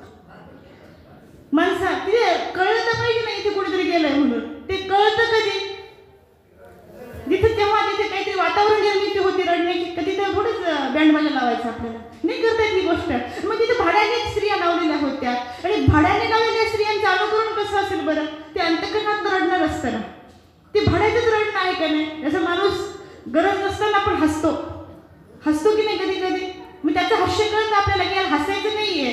मग हा फक्त हसतोय कधी, फक्त ओठाने हसतोय, मनातून हसत नाहीये तो. हे समजतं आपल्याला. आणि बस हे आता भाड्याने लावलेल्या स्त्रिया होत्या, रडत होत्या, मोठ्या मोठ्याने रडत होत्या. गुणाचा होता ग बाई, गेला ग बाई, चांगला होता ग बाई, विहीर दिली ग बाई. मग आता तो गेला मी जगू कसं ग बाई, कुणीतरी विहीर दाखवा ग बाई. म्हणजे तुझ्याच नवऱ्याने विहिरी खोदल्या, तुला माहित नाही का म्हणजे कुठं मरायचं जाऊन ते. लोक विचित्र असतात. सांगत होती, सगळी समजावून सांगत होती. आणि मग त्या भाड्याने लावलेली स्त्री काय म्हणत होती की आता अंत्ययात्रा निघाली, 4 खांदेकरी लोकांनी घेतली, स्मशानाकडे निघालेली आहेत. बोरीचं झाड असतं रस्त्याने आणि बोरीच्या झाडाखाली बोरं पडलेली असतात. कुठलाच माणूस बोरं खाल्ल्याशिवाय राहू शकत नाही, हे लक्षात ठेवा. माणूस तिथे थांबू शकत नाही. हो हे बोरं बघितले आणि लगेच त्या भाड्याने लावलेल्या होत्या. त्यांना सुचलं पटकन. ते म्हणे दादाला माझ्या बोरत आवडत होते ग बाई, असा बोरं घेत होता ग बाई, असा खात होता ग बाई. खाल्ले बोरं, रडताना बोरं खाऊन घेतले. भाड्याने लावलेले. भाड्याने लावलेली स्त्री असं करू शकते. मात्र दयाची वासनाने की तो वासने. आता ही स्त्री पोहोचली त्या जागेवरती. विचारलं की विदेशातल्या स्त्रीचं किती पतीवर प्रेम आहे, किती प्रेम आहे, किती प्रेम आहे. म्हणे गेले ते हो ना गेले म्हणे, चांगले होते काही लेकरं बाळ काहीच नाही म्हणे. आता लग्न झालं 2-4 वर्ष, काही मुलं बाळ नाही. मग बायांना विचारायची खूप सवय, नको त्या गोष्टी काही पण विचारतात. बरं काही घेणं देणं नसतं. आता तिच्या विदेशातल्या पत्नीला पोरं नाही, मग ही काय करणार आहे, काही करू शकणार नाही, पण विचारणार. आणि विचारल्या, गप्पा गोष्टी झाल्या आणि विचारता ते म्हणे मग एक विचारू का तुम्हाला, तुमचं प्रेम किती होतं. खूप प्रेम होतं. म्हणजे ते गेले, हो गेले. इथे दफन केलं, हो केलं. मी थडगा बांधला, हो बांधला म्हणे. मग आता तिथपर्यंत ठीक आहे म्हणे की तुम्ही थडगं बांधण्यापर्यंत आल्या, पण हे थडगं तुम्ही त्याला हवा का घालत आहेत म्हणे. थडग्याला हवा घालण्याचं कारण काय आहे. पण त्याचं काय आहे म्हणे, हे थडगं लवकर वाढावं आणि मला लवकर दुसरा नवरा करता यावा म्हणून याला हवा. मला सांगा मंडळी, मात्र आमच्या स्मृतीस्थळामध्ये आमच्या वासनिक स्त्रीची वासना किती चांगली आहे. दयाची वासना आणि की तो वासनिक अशी स्मृतीस्थळातली आमची स्त्री नाही. आमची महानुभावाची धर्मातली स्त्री अशी नाही. आमच्या भारतातली स्त्री अशी नाहीये. तिची वासना उत्तम वासना आहे. किती उत्तम वासना आहे. आचार्यांचा वेदध्वनी एका गावात पोहोचला, गावातल्या घरात पोहोचला, घरातल्या मनात पोहोचला आणि ती स्त्री नकळत आचार्यांची होऊन गेली, नकळत धर्माची झाली. ही धर्माची झालेली स्त्री. आता कळालं संसार कसा आहे. संसार कसा आहे. खूप छान आहे ना, खूप छान आहे. संसार खूप छान आहे. संसार नित्य आहे. संसार पुण्यरूप आहे आणि संसार सुखरूप आहे. म्हणजे मी खोटं बोलते का इथे येऊन. असं वाटतं का तुम्हाला मी खोटं बोलते इथे येऊन. संसार पुण्यरूप आहे की नाही. संसार सुखरूप आहे की नाही. संसार नित्य आहे का नाही. नाहीये. मात्र आमच्या सर्वज्ञांनी आपल्या सूत्रातून सांगितलं की संसारामध्ये 3 दोष आहेत. संसार दुःखरूप आहे, संसार पापमूळ आहे आणि संसार अनित्य आहे. या 3 दोष असलेल्या संसाराला आपण पुण्यरूप, आपण नित्य आणि सुखरूप समजलं आणि हा संसार शेवटच्या श्वासापर्यंत करतो की नाही. वासनिक होण्याची इच्छा नाही आपली, भिक्षुक तर लांबच राहिला. वासनिक होण्याची इच्छा नाही, आपण गृहस्थाश्रमापर्यंतच थांबतो. पुढे वासनिक अवस्थेपर्यंत येतो. संन्यास आश्रमात पदार्पण करण्याच्या अगोदरच आपल्याला गुचकी येते, दंडवत होऊन जातो. नाही पोहोचत आपण तिथपर्यंत. मात्र जयाची वासना आणि की तो वासनिक. हा वासनिक होण्यासाठी काय करावं लागत असेल. बस पोहोचला, हा निरूपण ऐकलं आणि स्त्रीमध्ये परिवर्तन झालं. मी मगाच सांगितलं तुम्हाला की गृहस्थाश्रमापर्यंत राहू नका. वासनिक होणं गरजेचे, वासनिक स्त्री होणं गरजेचं आहे आणि त्या वासनिक स्त्रीचा आचार धर्म खऱ्या अर्थाने आपल्या अनुकरणात उतरणं गरजेचं आहे. आपण आचाराने विचाराने चालत असताना या 2 गोष्टी सांभाळून आपल्याला योग्यता आणि दृढता प्राप्त करायची आहे आणि परब्रह्म परमेश्वराच्या साध्यापर्यंत पोहोचायचं आहे. आता हा ध्वनी पोहोचला आणि या स्त्रीमध्ये परिवर्तन परिवर्तन झालं, लक्षात आलं संसारात राहण्याचा अर्थ नाही आहे, संसारात राहण्याचा अर्थ नाही आहे. आता संसारापासून दयाची वासना विरमल्या जाते, तो वास्तविक. दयाची वासना विरमल्या गेलेली आहे. बस संसार हा शून्य याने समजला, तो खऱ्या अर्थाने वास्तविक आहे. ती स्त्री खरी वास्तविक आहे. त्या स्त्रीने खरं आचारधर्माचं पालन केलेलं आहे. ही समजता क्षणीच ती आता पतिराजाच्या जवळ गेली. म्हणती ना, एक मागू का तुम्हाला? ते म्हटली काय माग ना, तुला काय मागायचं ते? आपल्याला सवय मागायची, बरोबर आहे ना महिला मंडळ? आपल्याला सवय नाही मागायची. हो, मी तर विचार करते मंदिरात आल्यानंतर सुद्धा 1000 रुपये वर्गणी देतो, 100 रुपयाचा प्रसाद घरी घेऊन जातो आपण. सवय मागायची, आपल्याला सवय मागायची. अरे मग ती पतिराजाला म्हणते मागू काय का मागणं? ते म्हणले माग. म्हणजे तुम्ही तुमचं दुसरं लग्न करा. किती सुंदर मागणं आहे, किती सुंदर मागणं आहे. तुम्ही तुमचं दुसरं लग्न करा. म्हणे आता बोलली तर बोलली, परत बोलू नको, या विषय माझ्याकडे येऊ नको. 6 महिन्याचा कालावधी गेला.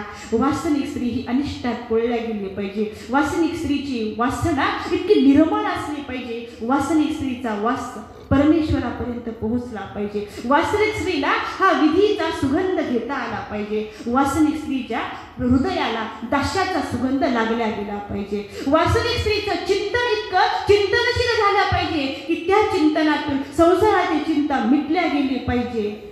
बस आता या विधीला सुरुवात केली आणि ती परब्रह्म परमेश्वराचं चिंतन करू लागली की हे प्रभू, माझा विश्वास उडत नाही. तू गंगा ईसाला सहाय्य केलं.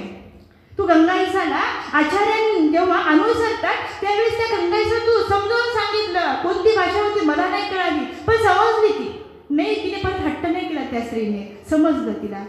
महिमभट्ट आले, पत्नी समजून गेली घरी हे गेलेले आहेत मार्गात म्हणून. केशरासबास आलेले आहेत, पत्नीने समजून घेतलं ही मार्गात गेलेली आहे. मला सांगा ना काय करू प्रभू मी? आणि म्हणून चिंतनाची वास्तविक स्त्रीची ताकद वाढल्या गेली पाहिजे. तिचा आचार वाढला गेला पाहिजे, तिचा धर्म वाढीस गेला पाहिजे. आणि हा वाढतो कधी? चिंतनातून वाढतो. त्या आचारातून तिची योग्यता निर्माण होते. आणि म्हणून प्रत्येक वास्तविक स्त्रीला आचार हा घरात करावा लागतो, हा घरात करावा लागतो. त्याची सुरुवात, त्याचा मूळ पाया जर कुठे असेल ना तर तो आपल्या घरात आहे. आणि बस तुम्हाला आपल्याला घरामध्ये आपलं मंदिर करता आलं, घरामध्ये वास्तविक धर्माचं आचार धर्माचं पालन करता आलं की संन्यास धर्म सोपा होऊन जातो. मग अवघड जात नाही आपल्याला. याचं 6 महिने अनुष्ठान केलं, परत पतीच्या जवळ गेल्या, परत विचारलं नाथ मागू का तुम्हाला एक? आणि बस पतिराज म्हणतात माग, तुला काय मागायचं ते माग. म्हणजे तुम्ही तुमचं दुसरं लग्न करा. म्हणजे का बरं तू अशी परत परत का म्हणतेस? अहो संसारामध्ये तुमची सगळे स्वप्न जर मी पूर्ण करू शकत नसेल तर निश्चितच तुम्ही तुमचं दुसरं लग्न करायला काही अडचण नाही आहे. मी कुठेच जाणार नाही, मी इथेच थांबेल. आणि ठरल्याप्रमाणे गावात गेली, एक सुंदर मुलगी बघितली. आणि मुलगी बघून ते आता दारामध्ये मंडप दिला, हळद लावली, बांगड्या भरला, आया बाया गावं एकत्रित झालं. आणि एका वासनिक स्त्रीने असलेली जिची वासना निकी आहे, जयासी, जिची वासना इतकी उत्तम आहे, किती उत्तम आहे की स्वतःच्या पतीचं लग्न स्वतःच्या हाताने लावून दिलं, स्वतःच्या हाताने लावून दिलं. आणि मग शुभमंगल सावधान लग्न सोहळा संपन्न झाला आणि तिचा घरामध्ये प्रवेश झाला. राधिका नावाची सुंदर स्त्री घरामध्ये घेतली. तिचा सवत म्हणून नाही हो, तिचा एक मोठी माझी लहान बहीण आहे. स्वीकार केला. गुणागोविंदाने घरामध्ये राहत होती. भल्या पहाटे उठावं, 3 वाजता उठावं, प्रभूचं स्मरण करावं. हा वासनिक स्त्रीचा आचार आहे. तिने घरात उठावं, स्मरण करावं. स्मरण करून परब्रह्म परमेश्वराची हातसवळे करावेत, देवपूजा वंदन करावे.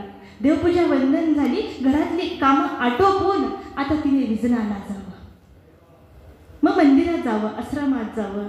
नसेल ह्या गोष्टी आपल्यासाठी तर निश्चितच एखाद्या आपल्या असलेलं शेतातलं असलेलं झाड, त्या झाडाखाली जावं आणि बस लीळांचं चिंतन करावं, स्मरण करावं, आपली साधना करावी. आणि नंतर परत घरात यावं. घरामध्ये शिजलेलं अन्न मात्र भिक्षा म्हणून घ्यावं आणि हे भिक्षेचं अन्न प्रभू श्री चक्रधर महाराजांना समर्पित करावं. त्या भिक्षेमध्ये अमृताची ताकद आणावी आणि एकत्र काला करून त्याच जागेवर ज्याला खाता येतो ना, तो परस्पर परमप्रीतीचा काला, तो तिथे ज्याला खाता आला ना त्याचा धर्म सिद्धार्थ गेल्याशिवाय राहत नाही. हे सगळ्या धर्माचं आता पालन करू लागली. सगळ्या धर्माचं पालन करू लागली. एक वास्तविक स्त्री आता आचार धर्म. मग आचार धर्म कसा असतो? त्यासाठी काय करावं लागतं? कारण रूप हे भयम शोषिता. सुंदर दिसणाऱ्या स्त्रीचं खऱ्या अर्थाने ती दाग दागिने घातल्यानंतर, उत्तम वस्त्र परिधान केल्यानंतर, अलंकार घातल्यानंतर,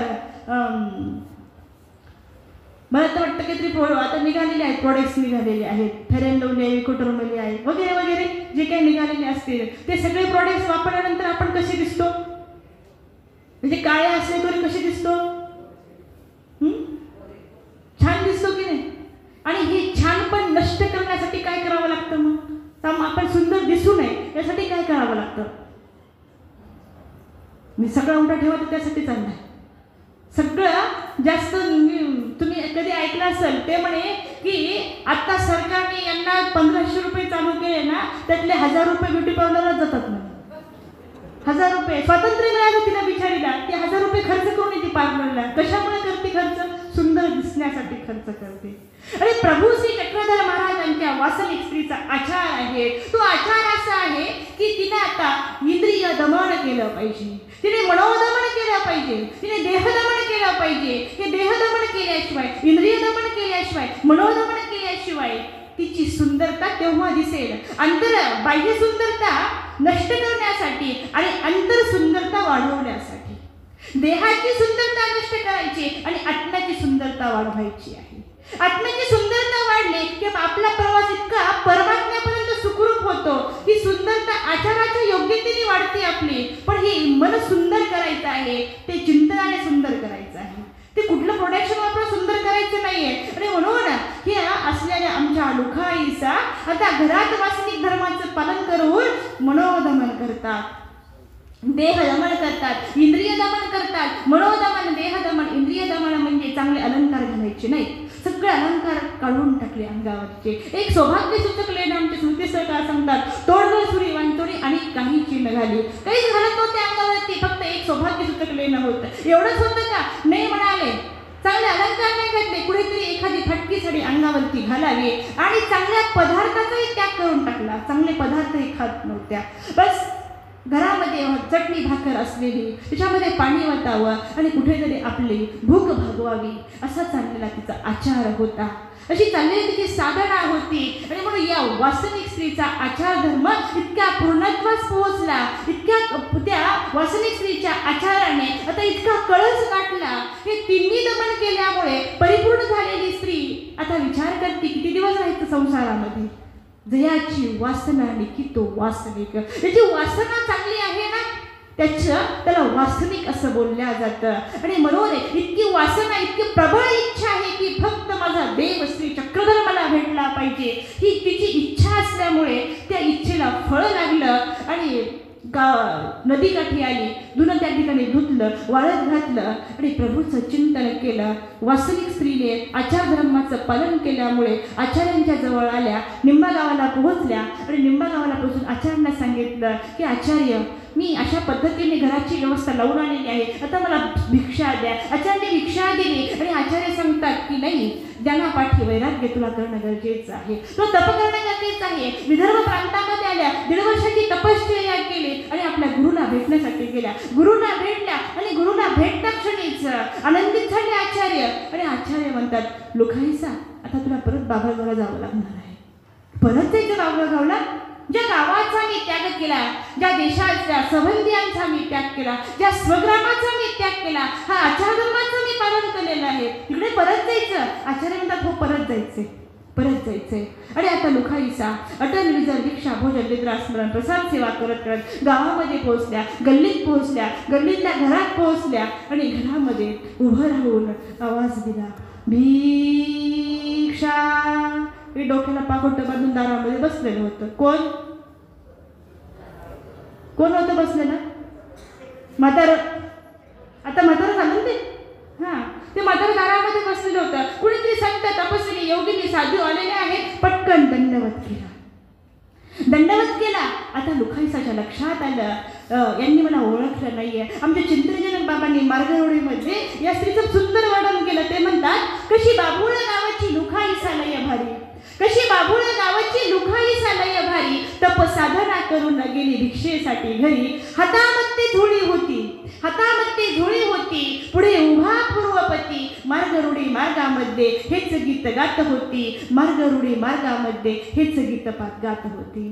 तिला पाहिलं परंतु नाही ओळखलं त्यानं, तिला पाहिलं परंतु नाही ओळखलं त्यानं, नाही ओळखलं मला लुखा इसा बोलली ती. मार्गरूढी मार्गामध्ये हेच गीत गात होती, हेच गीत निरखून पाहताच आलं त्याच्या ध्यानात.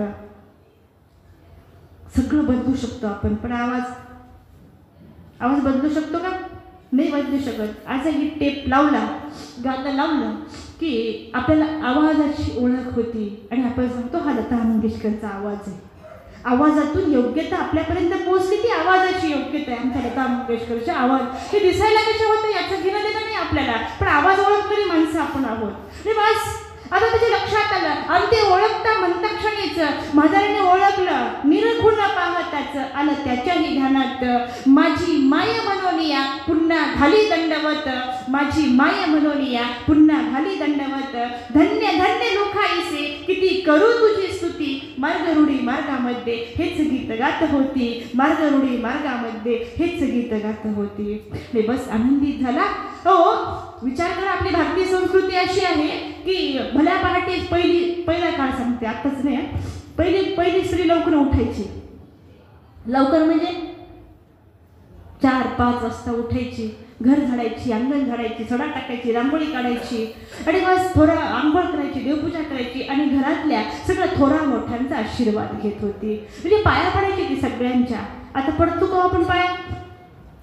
नाही पडत का बरं? यांचं पाय नाहीत त्यांना,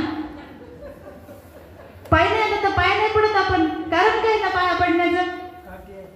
हा, पडतात. कधी पडतात? संक्रांतीला, वटपौर्णिमेला. ती कसा असू दे पण 7 जन्म मिळू दे, मी वासनिक नको होऊ दे, मार्गात नको जाऊ दे, असं आहे का आपलं? नाही. परंतु स्मृतीस्थळामध्ये, महानुभावांच्या स्मृतीस्थळामध्ये सुवर्ण अक्षराने लिहून ठेवावं असं एक पान आहे. ती संस्कृतीत बदल झाला त्या ठिकाणी आणि तो पतिराज असलेला ओळखता क्षणीच म्हणतो, आई तुम्हाला पुन्हा दंडवत आहे.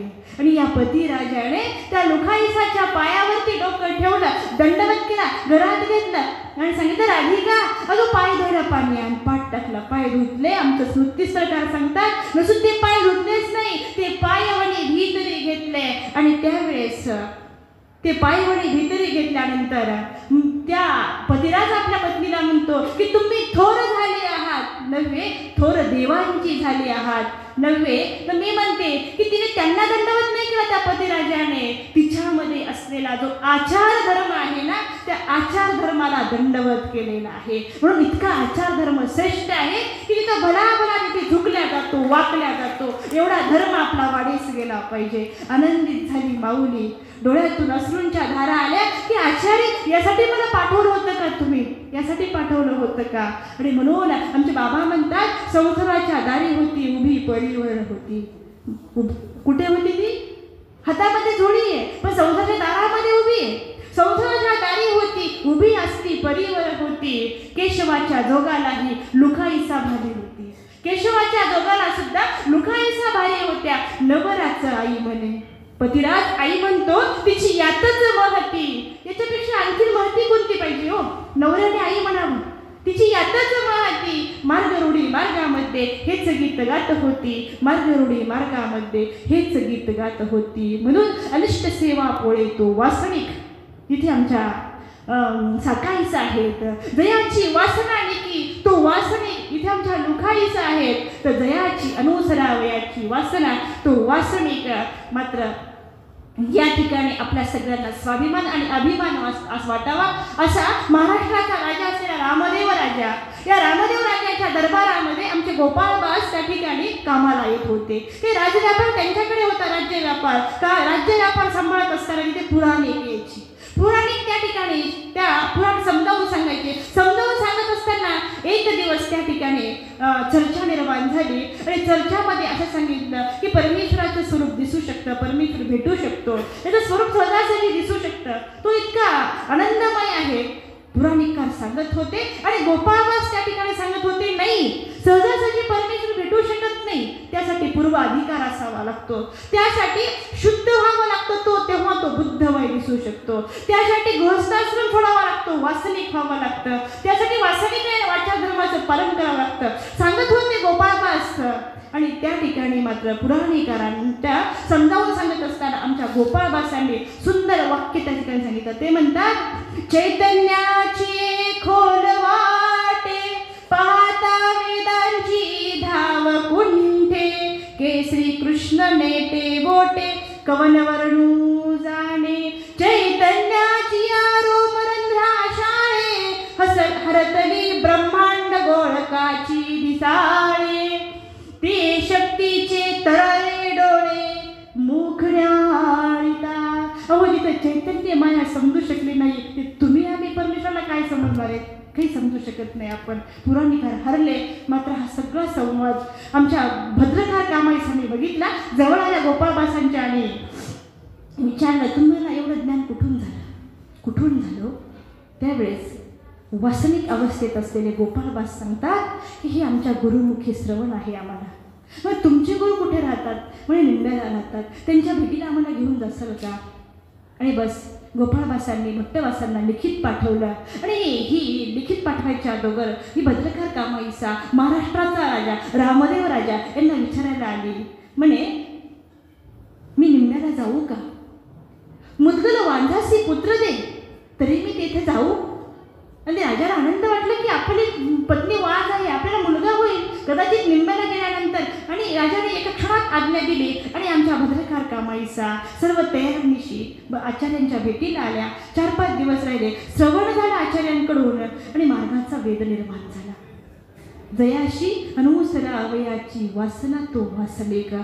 आता पुढे पुढे धर्म वाढत जाऊ लागला. आता वेद झाला, बोध झाला. आणि बोध झाल्यानंतर एक दिवस आमच्या भद्रकार कामाईसा परत आचार्यांच्या जवळ येतात आणि आचार्यांना म्हणतात, आचार्य मला आपली भिक्षा द्या, मला आपला संन्यास द्या. मला अभिमान वाटतो राजाच्या राणीचा, मला भद्रकार कामाईसाच्या राणीचा फार अभिमान वाटतो की थोड्याच दिवसामध्ये घरामधली सगळी व्यवस्था सांभाळून राजाची राणी असताना सुद्धा धर्मश्रेष्ठ समजला, आचारश्रेष्ठ समजला. आणि वासनिक अवस्था इतक्या टोकाला पोहोचली की आचार्यांना म्हणतात मला संन्यास द्या. आचार्य म्हणतात, नाही कामाई, मी तुला संन्यास देऊ शकत नाही, मला संन्यास देता येणार नाही. का आचार्य? मी योग्य नाही, माझा अधिकार नाही, मी संन्यास का घेऊ शकत नाही? तेव्हा आचार्य म्हणतात की गोसावी यांनी आम्हा जो विहित केला तो संपूर्ण देश रायाचा आणि अविहिता देशात तरी आम्हा जाऊ नये. आम्हाला अविहित देशामध्ये जाता येत नाही आणि म्हणून अविहित असलेल्या गोष्टी आम्हाला करता येत नाही का आम्हाला गोसावी यांची आज्ञा नाही आहे, म्हणून आम्ही तुम्हाला भिक्षा देऊ शकत नाही. लक्षात आलं की आपल्याला आचार्य दीक्षा देणार नाही, आपल्याला संन्यास घेता येणार नाही. ही दुःखी झालेली भद्रकार कामाईसा आता परत आपल्या राजधानीमध्ये येतात, त्या ठिकाणी थांबतात. आणि तिसऱ्या भेटीमध्ये गेल्यानंतर ही वासनिक अवस्थेतली वासनिकाचा आचारधर्म सांभाळणारी ही भद्रकार कामाईसा आता आचार्यांना आपलं एक दिवस येतात आणि आचार्यांना विचारतात, आचार्य जर समजा यदा कदाचित राजा गेलाच तर महाराष्ट्राची प्रथा अशी आहे की पती गेला की पत्नीने सती जायचं आहे आणि मला राजा गेल्यानंतर मला सती जावं लागेल. आचार्य यातून काही उपाय आहे वाचण्यासाठी?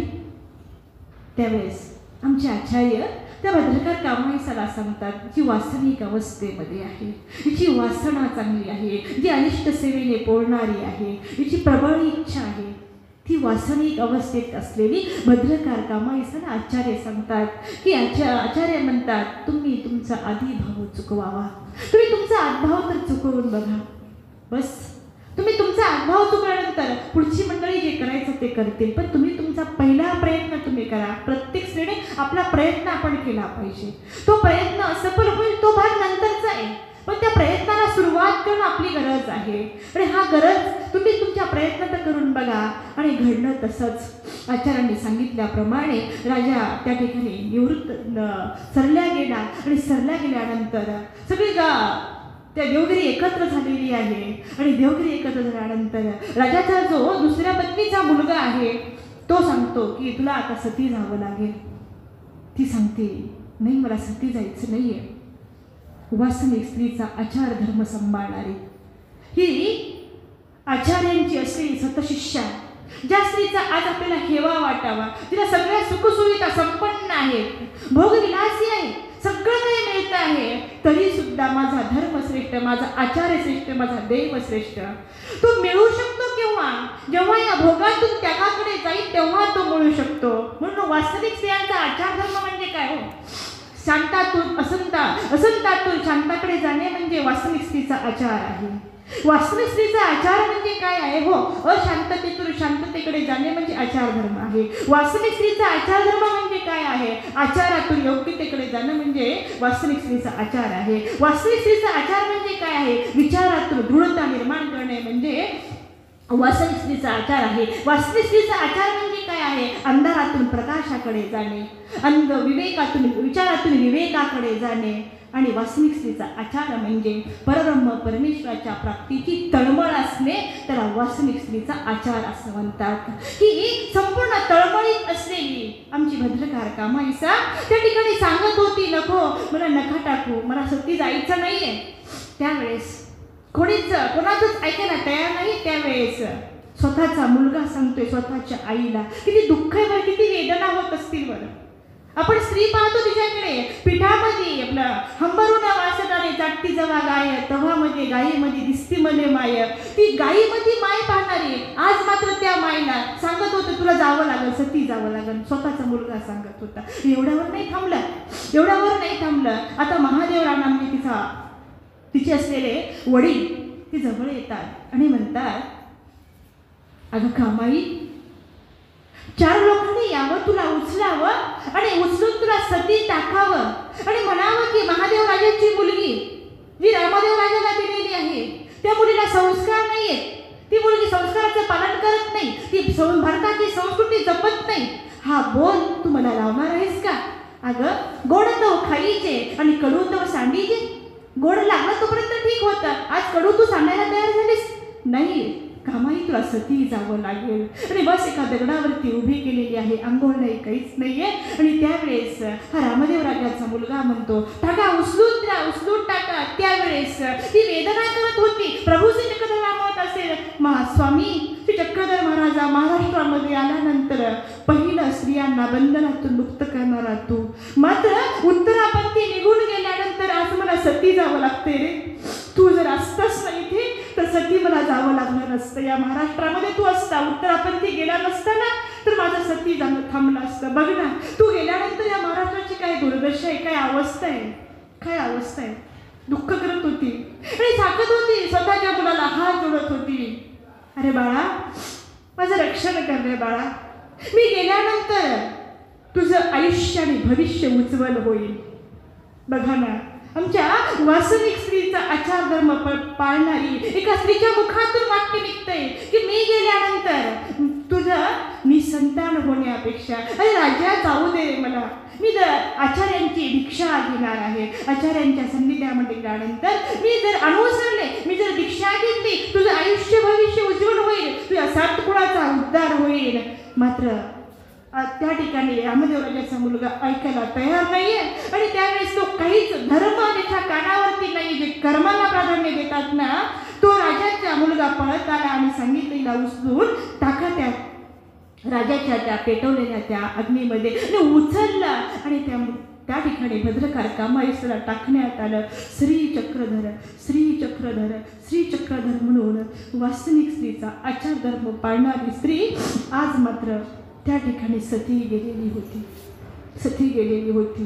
ही वार्ता जेव्हा संपूर्ण गुरुकुळाला समजली त्यावेळेस अवघं 500 गुरुकुळ एकत्रित जमलेलं होतं आणि सगळ्यांना दुःख झालं होतं. वास्तविक स्त्रीचा आचार धर्म सांभाळणारी एक स्त्री आज तिला अशा प्रकारे दुःखद निधन झालं आणि तिची अशी आत्महत्या तिला प्रवृत्त व्हावं लागलं, बळेच तिला सती जावं लागलं. म्हणून संपूर्ण गुरुकुळ दुःखी झालं होतं.